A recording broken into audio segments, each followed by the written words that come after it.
We back at it again, man. Can we keep it real podcast? What's going on, everybody, man? We got you Friday night lights last night, now we got you the Saturday games today. How's everyone doing? First, thank to the people that helped me make this possible. Shout out to 401 Strength and Fitness.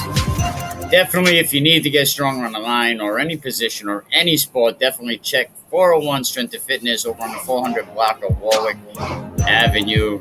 Definitely give Emerson a call. And if you're looking to get recruited, R&R Elite Recruits. And a big shout out to Mark Ryder, Presidential Award winner. If you're looking to buy in a home, give Mark a call, 787-5203, man. Yeah. What an exciting week of football it was, man. Some ups and downs, some drama. Hey, we can now stream this live on Twitter.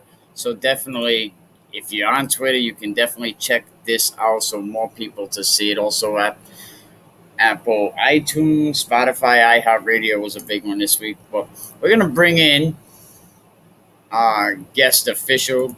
I guess you can call him that now, I guess, for, just a straight up host. Emerson, what's up, man? How are you? All right. I'm starting to forget ways to introduce you. You've been on so much, you got so many hats. I do. How are we doing? I'm doing pretty good. How about yourself? Nah, not bad. Slow motion better than no motion. That's it. Waiting for, the games got over. EWG lost to Davies 6-12. Very close game. Some said it was a shellacking, but, 6-12, sounds like a competitive game. And it was really, a lot of people had questions about Davies coming up until this week. Didn't really know what they were going to bring to the field. So, they beat EWG, which is a solid team. Yeah. So we'll definitely have to pay attention to them. You had the classical Moses Brown game today. Yes, I did. That was an outstanding game. Moses Brown did end up winning, but shout out to both coaches there. The coaches really did a good job, and it was a really physical game. They were really running that ball hard, and Classical came up a little bit short here, but they were Classical is a good football team, and definitely should be hearing more about them in the weeks to come. They were really doing a good job out there, but Moses Brown did come out with the victory, and taking nothing away from them. They were also being just as physical. And overall, like I always say, it's that good football being played in this state. It really just, it was good to see. And up front, I'll definitely say Moses Brown offensive line was definitely getting yards, and on the flip side, so was Classical. So, at the end, I believe Moses Brown capitalized on a few of Classical's mistakes, and that's what ended up being the difference. So, but overall, it was a really good showing by really two solid teams. What was the final score? 20-13. Neither team, both teams, they, after Willie Edwards left, Moses Brown, they definitely have a struggle, trying to get kids, trying to get players, and so I'm sure they have their struggles over there. So, and Classical, has, what is it, the Buchanan kid, which seems like a very, very good football player. It definitely is. Definitely had some good highlights here. But overall, it was it was a good game. He's definitely one of their star players, that's for sure. Kid Buchanan, I believe, is number one. I believe. He definitely made some really good plays, and he's really tough to defend. So, but I give it to Moses Brown for doing what they did, and really trying to show that they're a force there in their division. I know we talk all the time about plays that we wish we can have back. I'm not sure if you heard about the situation with Portsmouth and Portsmouth and Classical. Mm-hmm. Drops a bomb towards the end zone. Is it a catch? Is it not a catch? Did you hear about that situation? No, I didn't hear about it. I did see it online. But excuse me, from what I saw, that again, I'm not trying to make anything here or there, but from what I saw from the film that I saw online, that was an incomplete pass. That's pretty much where I was leaning towards. You couldn't really see, and from an official's perspective, how fast is that play coming down? Like, Well, officially, I'm in my official position is an umpire, so I'm watching the offensive and defensive lines, watching the point of attack, obviously inside and outside the line there. The back judge has that job there, and honestly, that play comes quick. I mean, there's no question about that. I mean, literally, when that ball is being caught, if you look back at the film, it's being caught low, okay? And, you do have to make a decision here. And, from what it looked like on the film, I think any judge would decide that ball did hit the ground as it was touching, as the receiving team was catching it. So it was really, those are tough calls. I mean, that's something, but again, that's why we're there. We're there to make those calls. And, as tough as those are, you got to make a decision and go with it. I'm actually reminded of that when I was doing the 7-on-7 league with Coach Dunbar during the summer, and honestly, the same thing happened to me. And I called it. I had called it a catch. So I really thought it was close, and he had grabbed it. And and I understand the perspective of a back judge doing that because it's tough. I mean, and it could go either way. I mean, if you see it, if you blink for 1 second, I mean, that's really how close it comes to. Like, really just the split second there, and it's tough, but that's why the officials are there. I mean, we're there to make those decisions the best way we can, and you got to move the game forward. To me, again, I was not there. As I always say, I never go against a fellow official's decision, but to me, it definitely looked like it was incomplete. It looked like the ball hit the ground, and then he had taken possession of it. So, and that happened very quickly. So, again, I feel that call was correct. yeah, I definitely think it was correct. I tried to slow it down. I actually had the video of it in which I was actually just looking for in one of these highlights, but there's so many of them. But I think the officiating has been a lot better after we got through that first week. Like you're expecting it would. Well, thank you. I think that just like with anyone, just like in the beginning of the season, you're a little rusty.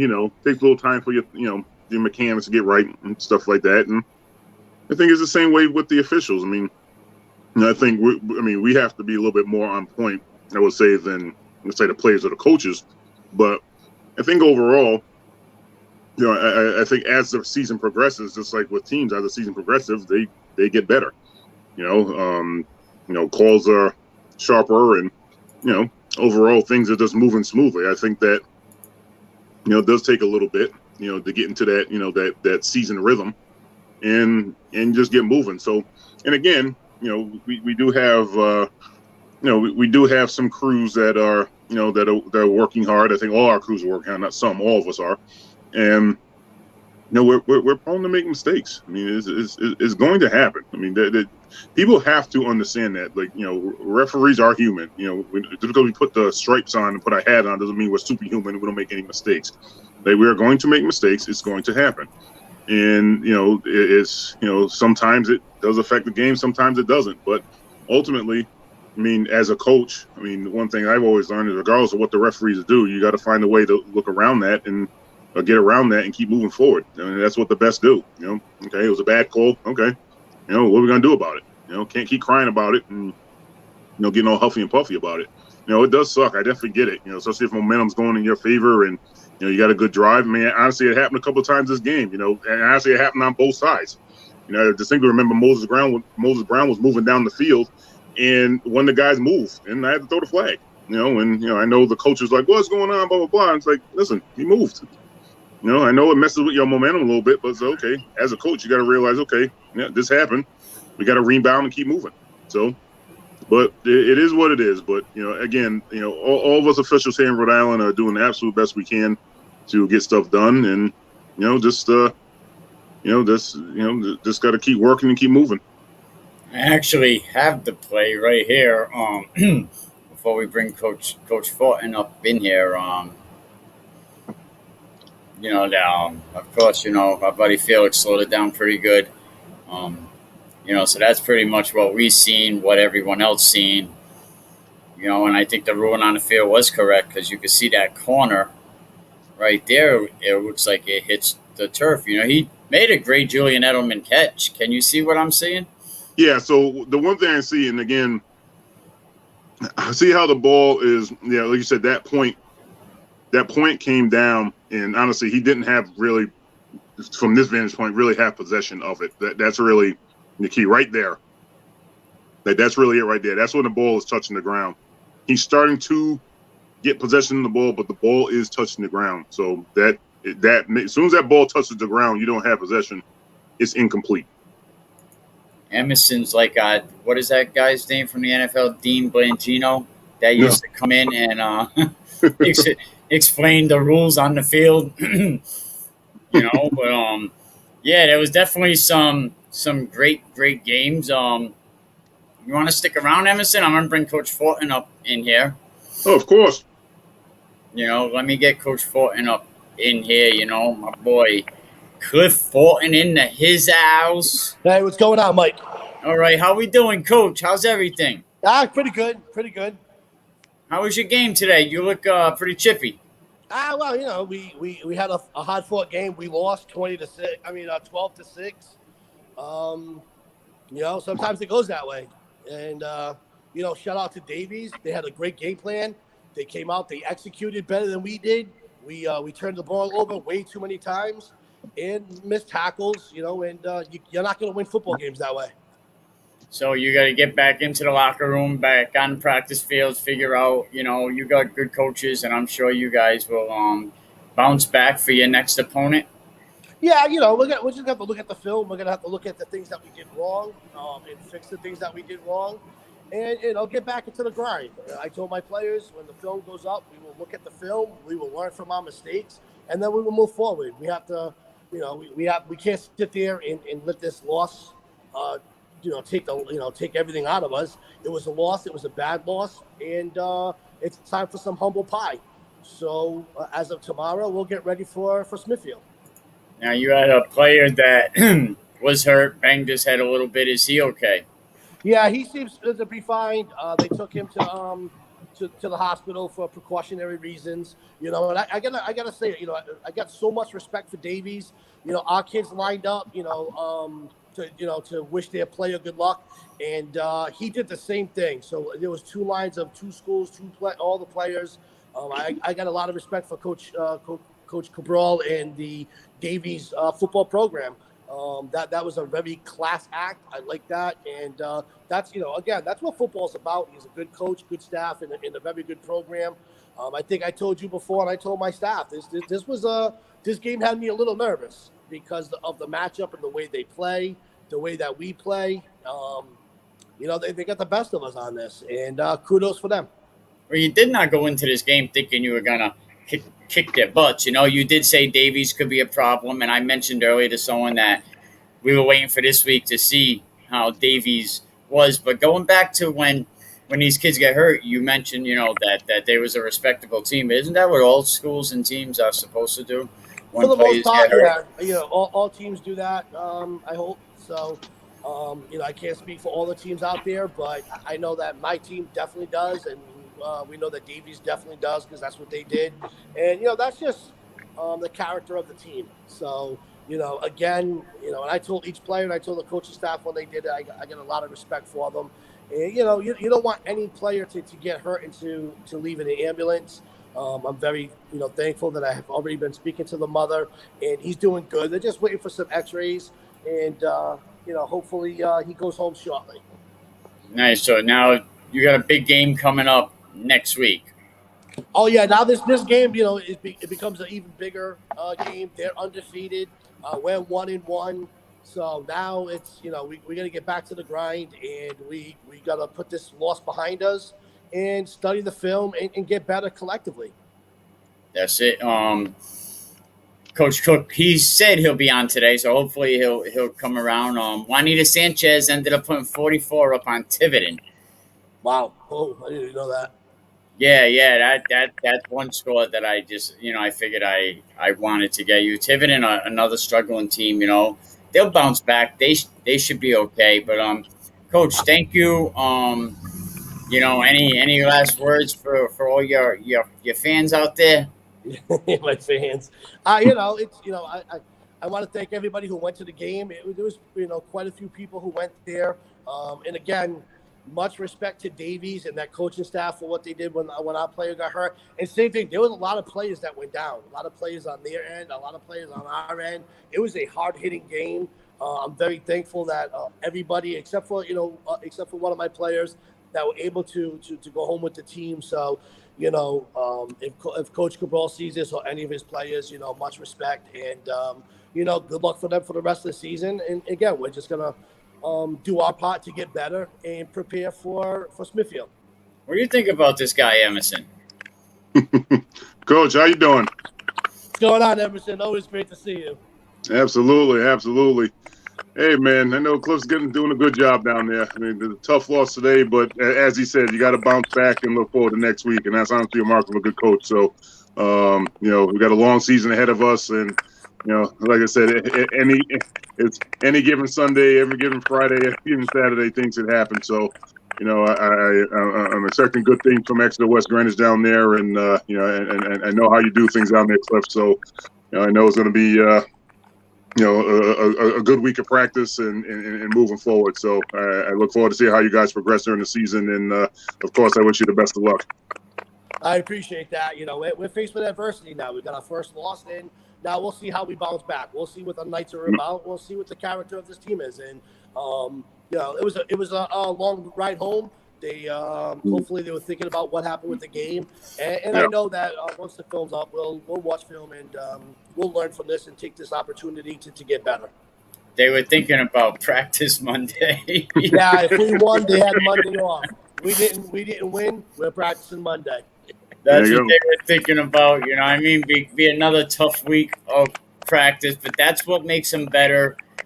So shout out to coaches like you. And, I think Division 4, like I've been saying all year, is going to be interesting. A lot of people kind of sleeping on it. It's Division 4. You hear that in college too. So it's the best division in Rhode Island right now. The competitiveness is great. The teams that are playing, you can't ask for anything more than that. We're out here, we're competing, and it's very competitive every game. So, and yes, I am biased because I'm in Division 4.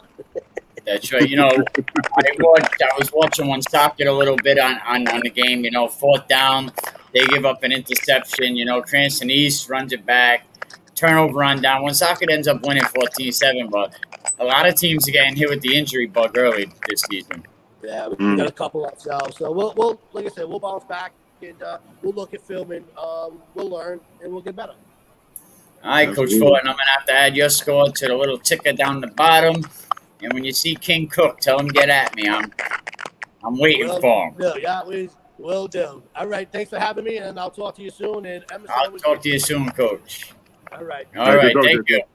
Thank you. He was he had his humble pie. He wasn't too upset about that loss. No, and honestly, Mike, I think someone in Cliff's, in Cliff's position, you have to learn from these losses. I've got to know Cliff over the past couple of years here, and I know he's not the type of guy who thinks he's just going to step on the field and beat a team just because of him and that. So I really do think that it's good to see. And others should follow in that footstep. Okay, you know what? We had a loss, and it was a tough one, and we're gonna go back and look over that film, and we're gonna move forward and get better. I mean, that's a mark of a good team and a good coach. Just not sitting there making excuses, this and that. This should have went our way. This didn't get our way. The referees, the wind, the sun, the moon. There was no excuses whatsoever. It was a tough loss. It is what it is. We're going to learn from this and move on. And that's really what needs to happen. And I know that that he said they're playing Smithfield next. That's going to be another good challenge for them, because I did their game 2 weeks ago versus North Providence, and they're a really solid team. But it's those type of games that really bring out the character of your team. So I'm interested to see how this goes with those two teams coming up this week. That should definitely be a good game. I like Smithfield, what they were doing. They got down behind yesterday to Hope 14-0. Hope actually had a good chance to win that game, and then they turned into a fumble machine. Yeah. Respectfully. Right. And listen, it's football. Those things happen. Those things happen. So, but like I said, I really think that Hope's going to be one of them other teams too that and hopefully in a little bit they start picking up wind and start winning some games there. But I really think next week with Smithfield and Exeter West Greenwich, that's really going to be a good game. I really think that's going to be something that's going to be a game that's going to kind of start the cream's going to start to emerge to the top there. So that's I'm definitely interested in seeing how that one goes. Any teams that you are like really surprised in, that really turned the corner, or maybe a coach that sticks out that said, "Wow, he's maturing," Me, honestly, so I know the majority of the head coaches in this state, and honestly, they're that's kind of a tough one, because honestly, knowing all of them and knowing how they are, I mean, again, a lot of the coaches I know, they've won some good games, they've lost some really tough ones. So it's kind of all around. Like we have some really solid coaches in the state. Like there's not, I'm not really here or there with any of them. I mean, a lot of them are doing a lot of them are doing the best they can what they have and having success. And honestly, yes, there's going to be others that are going to struggle a little bit. But honestly, all the coaches I've come in contact with or know, are really doing a good job. So honestly, there really aren't that many surprises. I mean, I think that the emerging power in the state here is actually St. Ray's. I think they're one that would be, if you're going to mention any team right now that's kind of making waves, I would say it would be them. I think that they're doing a really good job over there, and they're going to continue to do so. I think I think possibly another team that's going to probably shock a couple of folks is Central.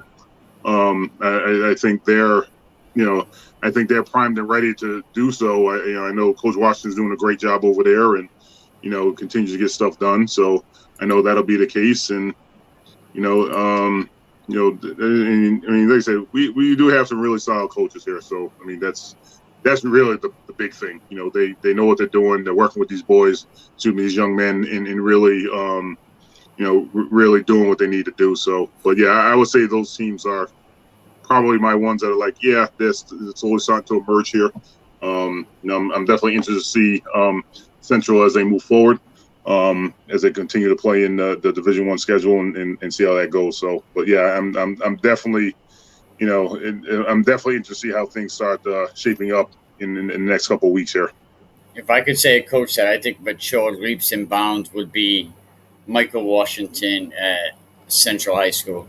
The difference in him in 3 years is night and day. I remember him. He wanted to be that player's coach, be friends with everybody, tightens up his bootstraps. He gave a great example why he had to do that. I really think he matured greatly. I think Charlie B-Ball has matured into a great, great coach. 2 championships before he's 31.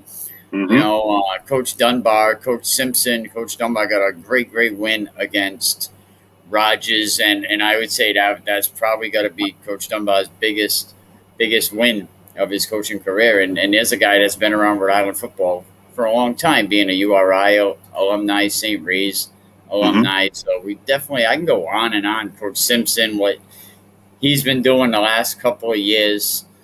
So there's definitely a lot of great coaches in Rhode Island. Absolutely.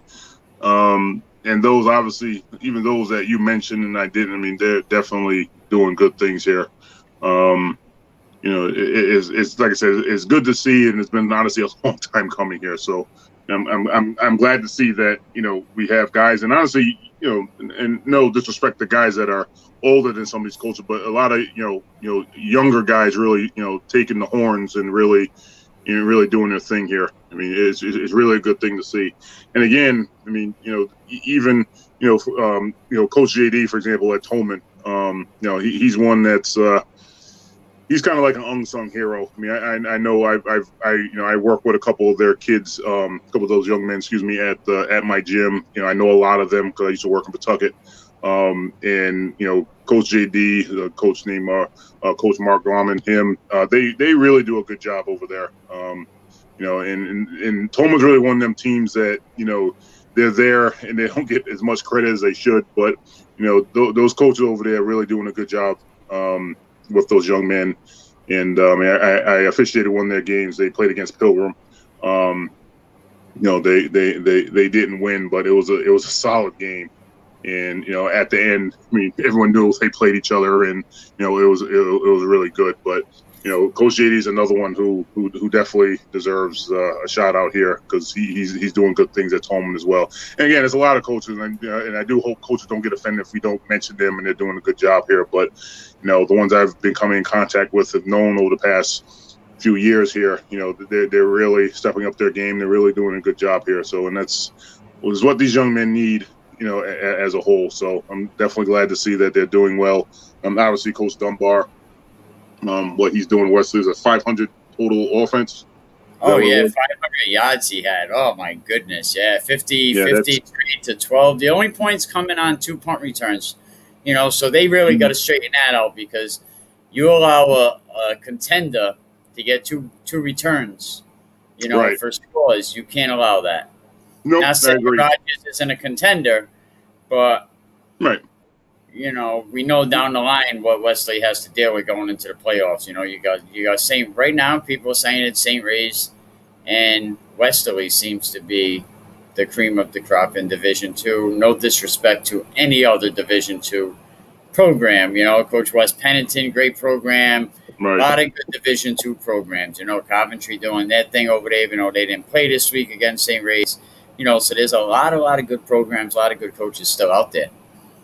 Well, the other big thing too, from where I see it is, this is a long season. We're right now we're the end of September, okay, and really October. Once you start getting into the October schedule, things really start rolling. I mean, that's when the surprises come.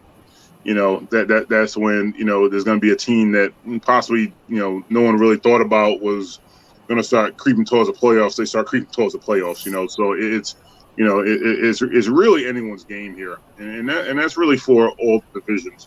I had the opportunity to referee. Appreciate you with the Hendricken East Greenwich game yesterday, and I believe the score was 42-7. I believe that was the score. But right there, 42-7. Yeah, it's on the.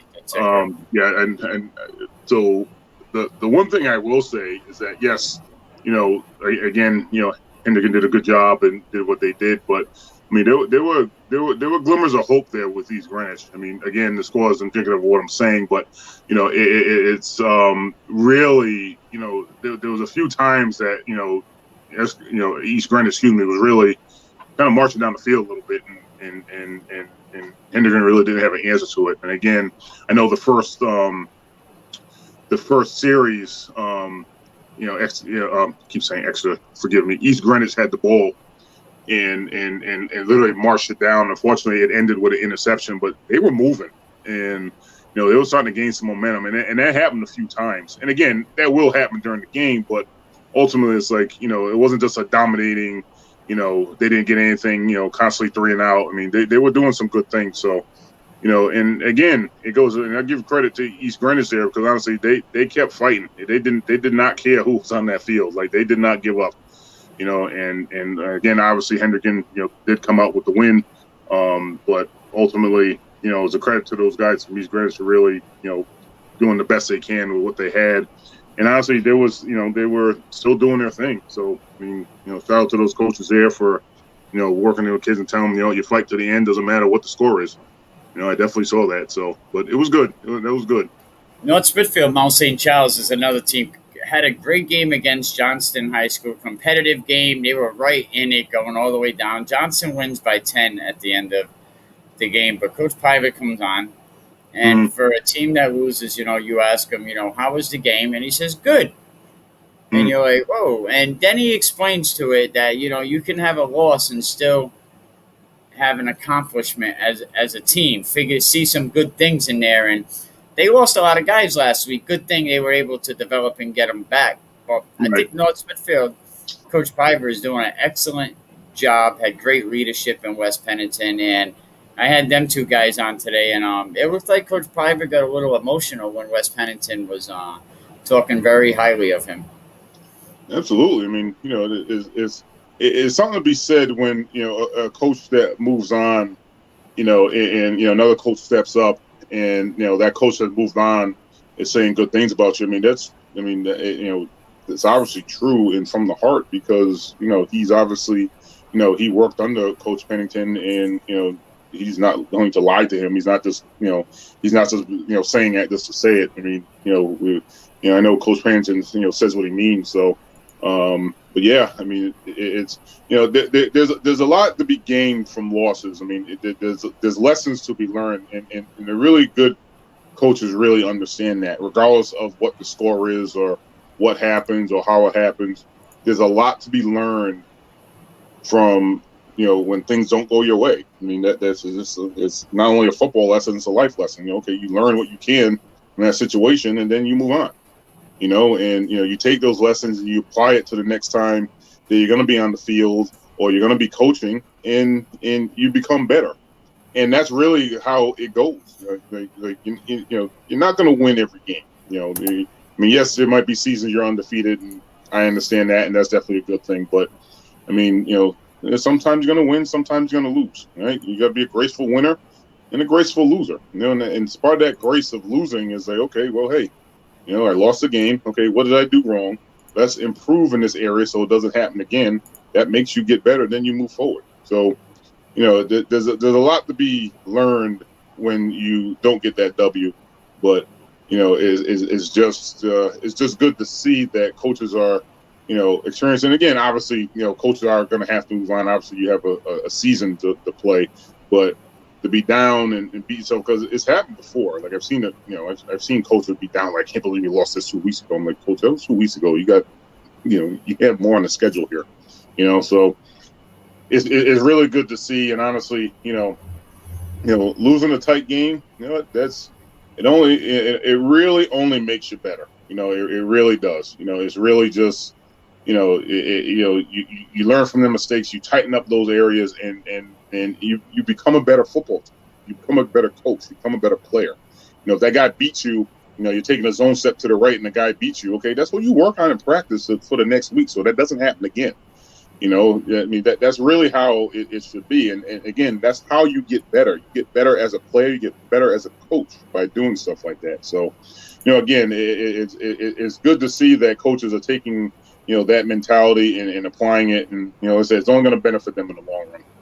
No, you're absolutely right. I remember a coach telling me that as a team, if we let the referees dictate a game, then that's our fault, because we shouldn't have had our team in that position. Right. You know, so I was just thinking that when we were talking about the Central Portsmouth situation. And, yeah, definitely. You know, well, next week we'll be in week 4, so we'll have almost a third of the season. October 31st is the end of the regular season. You know, we got a lot of football left, but it goes fast. You know, Coach Blake was a little upset because his team in Tollgate didn't get a chance to play, and I can understand that. Like Coach Dunbar said, you know, there's only 8 games, 9, 10 games if you make the playoffs in a season, and that's not a lot of games. So you want to play every game you have. You know, so hopefully we don't have to experience a lot of that this season, you know, with games being canceled, because it's really hurting a lot of these kids. Yeah, and it is unfortunate that this is happening. I mean, obviously we're still in this pandemic here. Regardless of what people feel about it, we need to be safe. We need to be careful, obviously. But ultimately, the safety of the players, the coaches, the officials, the med staff, everyone that's involved with football has to come first. So, and again, it's driving us nuts. I mean, you're ready for a game. I mean, I can only imagine how Blake felt. You find out like the day before or the day of, or wherever it was. Oh, by the way, you're not playing. It's like, that energy could have been put towards something else. Or okay, if we're playing like a bye week, you have an extra week to focus on, your opponent. So, it's kind of things like that. You know what I mean? That sting. But ultimately, this is the time we're in right now, and safety has to be the top priority. And there's no really chances to even these games are scheduled so tight. Like someone said, well, how come they can't make it up on Monday? Because you got to be ready to go on Friday again. Right. And now you have 3 days that these kids need their rest. You got practices that don't fall into protocol, and it's just not safe. Division 4, you might have the room, but I know Division 2, 3, and 1, 2, and 3, their schedule is booked up solid. Right. And, there is no wiggle room. You're exactly right. There is no wiggle room for that. So, but again, it's a tough pill to swallow. I definitely understand. But again, you got to pick up the pieces and move on. All right, Emerson, man. Thank you very, very much, man. What's going on at 401 this week? Anything? Nope. Just having my regular classes here. I do have a couple of student athletes coming in here. Obviously, it's been a little slow when it comes to that, because obviously it's football season. I do have other teams in here. I have a basketball team. I have a couple other folks coming in. So it's just been steady, but, I still do my thing here at 401 Strength and Fitness. Folks wanting to get in shape, and, athletes, really wanting to push and work a different style of workout to, be functionally strong and really get things accomplished on the field. The one thing I will say, and I'm not tooting my own horn, but one of the things I will say is that, I know a lot of these head coaches, and I know a lot of the players. And one thing I always do is, if I know that, one of my players is playing, that I have trained, I'm always going to ask the head coach, how's this young man doing? How is he performing, blah, blah, blah. And it's all been nothing but absolutely positive things. When the coaches tells me that, he came into preseason camp better than about 80% of the other kids, and, he's one of my clients, I'm very happy to hear that, because I'm helping this young man achieve on the field, and that's why I do what I do. So again, it's really good to see these young men, once I'm working with them, getting on the field and really getting stuff done, and that's both honestly in youth and in high school. I mean, I had an opportunity to stop at Edgewood Eagles, because I work with them, and literally the coaches like, Emerson, the kids that worked out with you, you can tell. And that's all I need to hear. They didn't need to get into, they did get into a little bit more description, which is fine. But ultimately, the kids that were working with me were leaps and bounds better than the kids that weren't, and leaps and bounds better than the kids that they were playing against. So, it really is an advantage. I take pride in my work. I want to make sure that all these young men and young ladies that step into my gym get the absolute best. And, that's what I'm about. So, again, 401 Strength and Fitness, 400 Warwick Ave, number 7. Come give me a visit. Student athletes, and it's all sports. Obviously, I'm a football guy, but the way I do my training, it works out all sports. I've had all sports in my gym. From basketball, soccer, lacrosse, you name it, they've been in there. So, and obviously football. So, if you're interested in that, please give me a shout. Again, 401 Strength and Fitness, 400 Warwick Ave, number 7.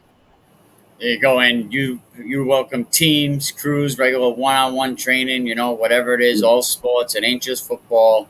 Nope. Because we're trying to get better as a whole. So, and yes. I see you got some females in there earlier on in the day working out. I said, them girls make me look weak. Yeah. Those ladies, those are some of my first clients there. They really do a good job. They've been working with me. Next month I'll be open for 1 year, and literally those two ladies that you saw there, they were my first two clients, and I've been building since then. And they really pushed, and they really do a good job. They're pushing. Some of them are pushing just as much as everyone else in the gym. So it's really a testament to their work ethic and getting it done. But yeah, that's my 9:15 class. I have a 9:15, 1 o'clock, and 6:30 daily. So it's also other classes in terms of TRX. Obviously I offer Kid Fit for my younger clientele. So no weight, more of obstacle, more of a fun way to work out. So I definitely offer that.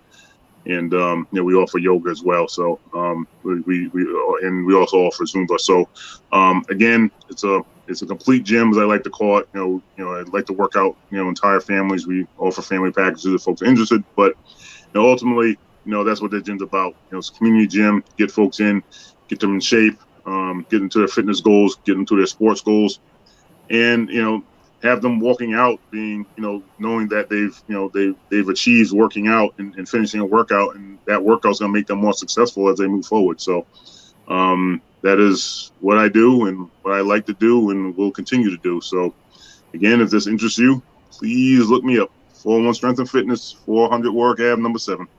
Yeah, it's very, very nice place. Very clean gym. I got to say, it's one of the cleanest gyms that I've seen, and you go inside there, you don't even smell the sweat odor, like Grundy's gym used to be in Central Falls, or some of them old boxing style gyms. You go in there and you're in a gym. Yes. I know what you're talking about. Mm-hmm. 401 Strength and Fitness, Emerson Kilgore. Thank you. He was a great co-host today. Look at that. You're made for this. You might see you up on there in ESPN taking Stephen A. Smith's job.